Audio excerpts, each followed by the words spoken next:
What kind of person walks past a dying man and feels nothing? And what kind of person stops when every reason says to keep going? These are strange questions, but they matter more than we think. The story of the Good Samaritan isn't just old, it's alive. It shows us how mercy isn't about who you are, but what you choose. It's not about titles or rules. It's about heart, about guts. This story hits different because it's still happening. You're watching Story of Grace. If you believe small acts can shake the world, you're in the right place. Stay with us. You won't forget what you hear today. Everything looked normal on that road until it didn't. That stretch between Jerusalem and Jericho was known to be risky, sure. But people still used it. Maybe they thought it wouldn't happen to them. Maybe this man thought the same. He walked alone, maybe out of habit, maybe out of necessity. And then it happened. He was ambushed. They didn't just take what he had. They beat him down and stripped him of everything, including his strength. Then they left. Imagine the silence after that, the kind that rings in your ears. A body lies there, still breathing, barely. The sun beats down. The dust rises and falls in the wind. It's a scene you don't want to imagine, but now you have to. The man is there, broken. Maybe he's drifting in and out. Maybe he's trying to hold on. And the road is still, until footsteps approach. The first pair of feet belongs to a priest, a man respected, a man expected to care. You'd think he'd stop. You'd think he'd kneel. But instead, he crosses the road, keeps moving. Not a word, not a look. Next comes a Levite, also religious, also trained to know right from wrong. He sees, he steps aside, walks past. No pause, no help. And maybe now the man starts to lose hope. If these two won't stop, who will? If those who are supposed to represent goodness won't act, what chance does he have? A figure appears in the distance, different clothes, a different walk, a Samaritan. And that one word alone tells you something. Because back then, Samaritans were considered enemies to Jews. They didn't talk, didn't mix, didn't trust each other. But this Samaritan sees the man, and he doesn't walk faster. He doesn't look away. He slows down. He moves closer, and he kneels. He sees blood, sees torn skin. He smells pain, but he doesn't flinch. Instead, he acts. He opens a pouch, pulls out oil, wine. He cleans the wounds, tears cloth to wrap them, lifts the man carefully onto his own animal. That's not a small gesture.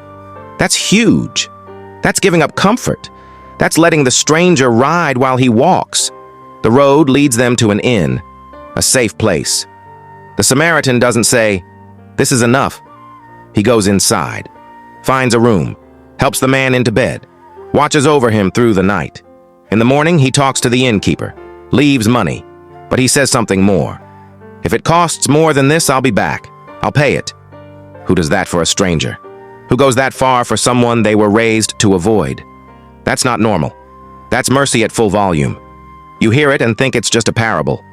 But then you look around, and suddenly, it's everywhere. Someone's in trouble. Someone's hurting. And too many people just keep walking. It's not that they're bad. They're tired, busy, focused on their own lives. They don't want the hassle, or they're afraid. We all do it sometimes. But that doesn't make it right. It makes it human. And the challenge is to rise above that, to be more. You don't need to wear a robe or carry a title to be someone's miracle. You just need to stop when others walk by. That's it. It's easy to think your neighbor is just the person next door, or the friend you talk to every day. But Jesus flipped that whole idea. He told this story in response to a question. Someone asked, "Who is my neighbor?" And instead of giving a list, he gave a story. The answer? Your neighbor is anyone who needs you. Anyone lying in pain while others look away. Anyone who crosses your path when you weren't expecting it. They don't have to be like you. They don't have to agree with you. They just have to be human and in need. That's all it takes. Feelings are unpredictable. Some days you feel generous. Some days you feel numb. That's life. But mercy? Mercy doesn't wait for a feeling.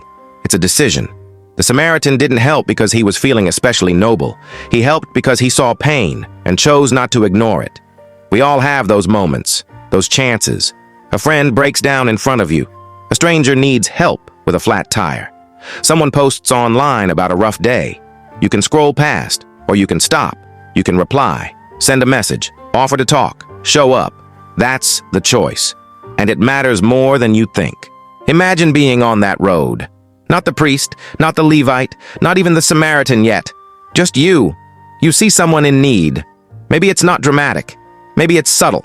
A coworker who's unusually quiet, a friend who's suddenly distant, a neighbor who looks tired. Do you step in? Or do you hope someone else will? Do you ask, "Are you okay?" Or do you say, "Not my place"? It doesn't take grand gestures. Sometimes it's just presence, just showing up, listening, saying, "I'm here." And sometimes that's all someone needs. Here's the twist.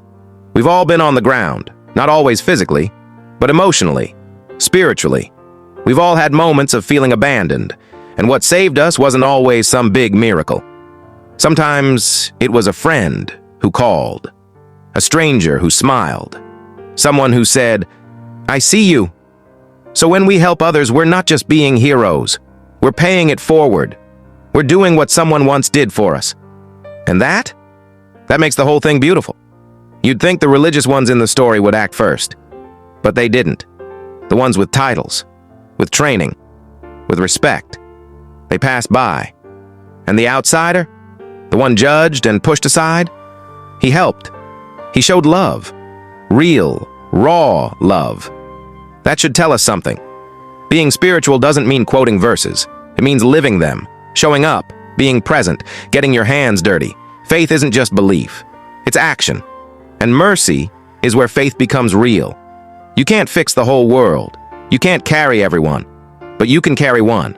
You can change one life. And that one change, it ripples. It spreads. You help one person, they help another. And slowly, quietly, the world shifts. It becomes softer, kinder, warmer. We don't need more noise. We need more love, real love, the kind that doesn't wait, the kind that moves. And that kind, that's what changes everything. Don't wait until it's easy. It won't be. Don't wait until you feel ready. You won't. Just choose to stop. Choose to see. Choose to act.